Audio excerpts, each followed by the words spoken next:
Matthew Holt. I'm here with Bryan Sivak, who is the relatively new, not that new, CTO of HHS.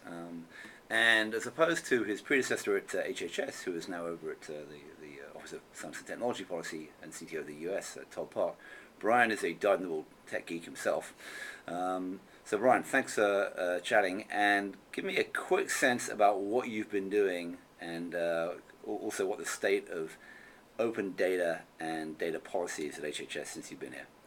Sure. So we focus on really a couple of things with respect to the work that we're doing across the department. First is really taking a look at the assets that we have here and trying to maximize the value of those assets. The first of which is the people. We have 90,000 people at the Department of Health and Human Services, and in many respects, this represents a significant unactivated potential. So we have a series of programs internally that are designed to activate that potential, to provide a framework for people to collaborate and break down some of the silos that exist within the department, to identify folks internally who are doing interesting things and kind of help them do those interesting things, or people who have ideas, and then finally to recognize people for the work that they've done.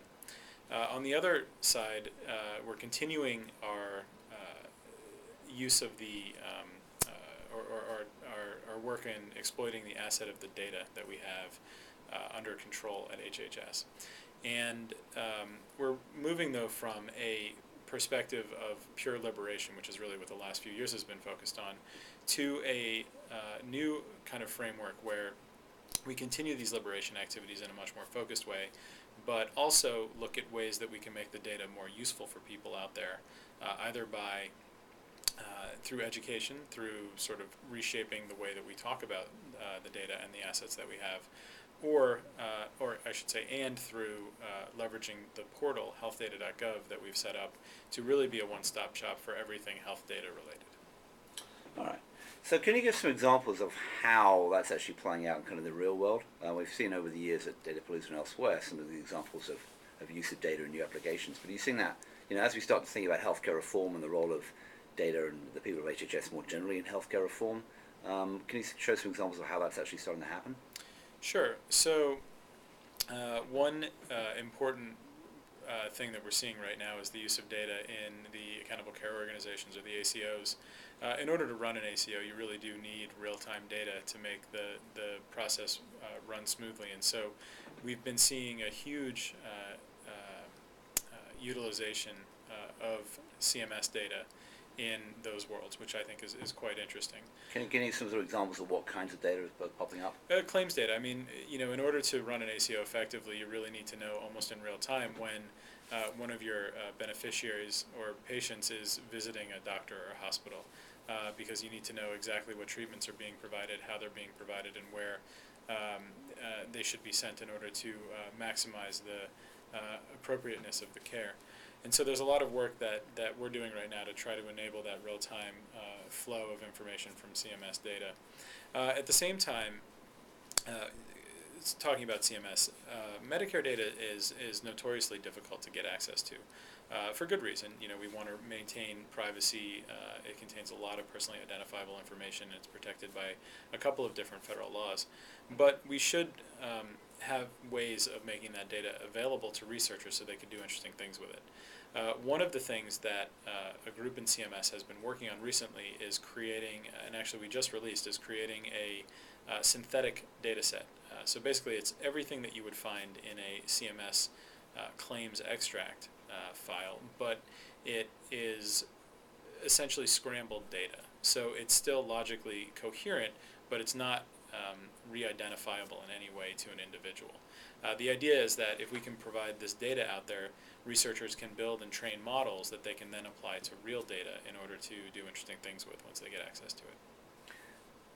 Interesting. Let's talk a little bit about the Datapalooza itself and the Open Health Data Consortium that really came out of Todd Park's brain a few years back now, and we're now running up to the fourth one here.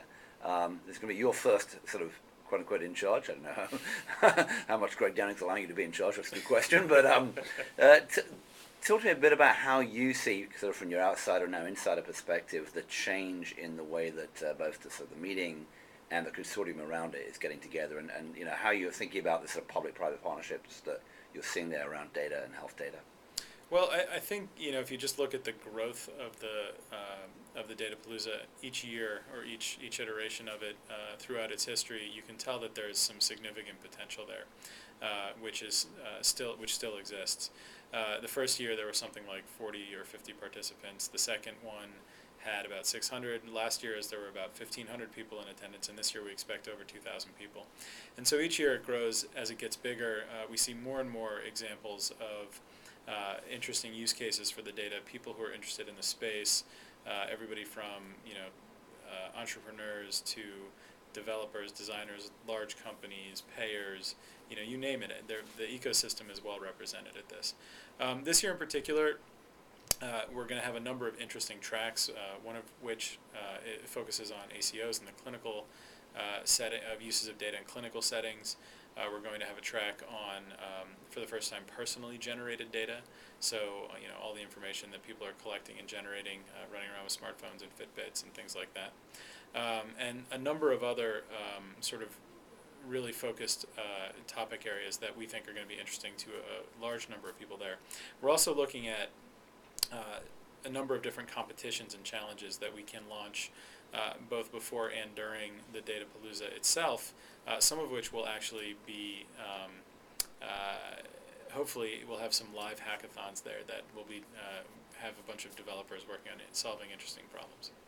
Cool. So talking about the world of developers, twofold question. One, direct plug for the Health Developers Health Refactored Conference, which is actually a few weeks before Datapalooza that you're going to be the keynote at. I'm looking forward to seeing you there, which is specifically just around developers and designers and data, but also the other sort of broad work you've been doing from the developer community. How's your sense about the overall sort of non-healthcare developer community getting into healthcare? Are you seeing the sort of growth there that you'd like? What else can we do to sort of stimulate the sort of interbreeding, if you like, between the sort of non-healthcare developer types who are out there building stuff for Facebook and the iPhone and the developer world? Great question. Yeah, no, it's a fantastic question. It's one that we're actually focusing quite a bit on. So the way I look at it is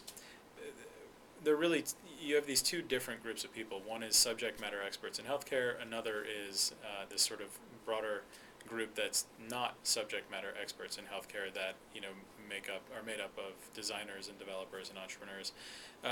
People who could actually utilize their skills to help solve some of these big problems.